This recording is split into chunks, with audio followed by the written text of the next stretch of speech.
Adding a blog or a podcast is as simple as going and choosing to add a page, choose a theme, and then you get a blog template or a podcast template. To tell you the truth, both of them behave very similar. The main difference is that the podcast, when you create a podcast, it has a placeholder for video. Apart from that, they behave in sort of the same fashion. And the way they behave is that a blog or a podcast, they're actually broken down into multiple pages. Even though so far I've only created one page, if you take a look over here, we have multiple objects. On the podcast page, you get an index of all of the different entries that you have in the podcast. And then in an archive, you also get a list of all of the old entries that are not current, or rather that do not fit in the index page.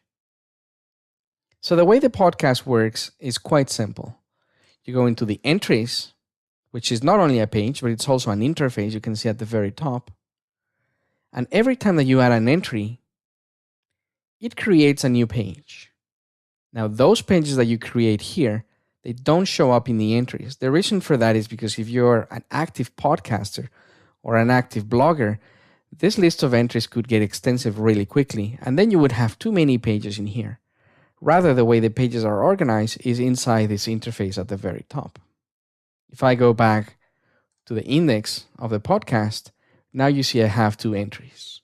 So let me go back to the entries page and just edit one of the entries.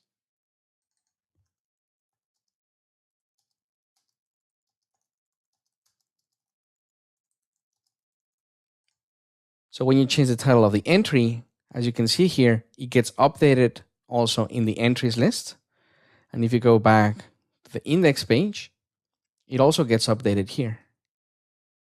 So let me go back to the entries and modify this other travel report too, which was a default text that showed up in the template.